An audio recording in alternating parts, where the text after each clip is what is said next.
کہ ایمرجنسی میں بیٹھے ہوتے ہیں یا پھر اپنی جنرل پریکٹس میں ہوتے ہیں تو پیشنٹ جو ہے وہ آتے ہی خود انسسٹ کرتے ہیں ہمیں ایکس رے کروانا ہے، ہمیں اچھا اس سے بڑا ٹیسٹ ہوتا ہے، کوئی اور ہوتا ہے، MRI ہوتا ہے، اچھا ہمیں وہ بھی کروانا ہے.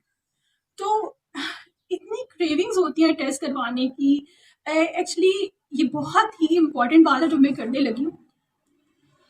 ہمارے پاس ڈفرینٹ قسم کے پیشنٹس آتے ہیں، ہوتے ہیں کہ آپ انہیں میڈیسن دیتے ہیں، وہ ڈاکٹر پہ ٹرسٹ کرتے ہیں، اسے فالو کر لیتے ہیں، وہ بالکل ہی اریٹیٹ ہوتے ہیں، گاؤں کے لوگ ہوتے ہیں.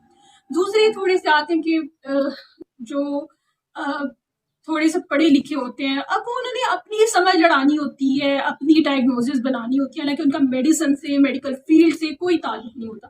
اسٹل دے ٹرائی کہ اچھا اگر لائک اپنے اینٹی بایوٹک ریکمینڈ کریں تو اسے فالو نہیں کریں گے، ڈوزز اسکپ کر دیں گے، اپن میڈیسنس کو اینٹی بایوٹکس کے کورس کو نہ مکمل کرنا، اس پہ ایک کبھی پھر ویڈیو بنائیں گے، اس کو مزید ڈسکس کریں گے.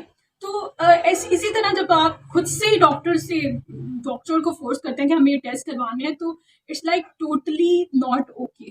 یہ ٹھیک نہیں ہے. ہمیشہ آپ اپنے انڈیویجول کیس کو ڈاکٹر سے ڈسکس کریں، ان سے مشورہ کریں، اس کے بعد آپ اس نتیجے میں پہنچیں آیا کہ آپ کو یہ جو ٹیسٹ ہے وہ کروانے کی ضرورت ہے یا نہیں ہے. آپ ان سے ڈاکٹر سے پوچھیں کہ مجھے آپ کی ایڈوائس چاہیے، آپ کیا ایڈوائس کریں.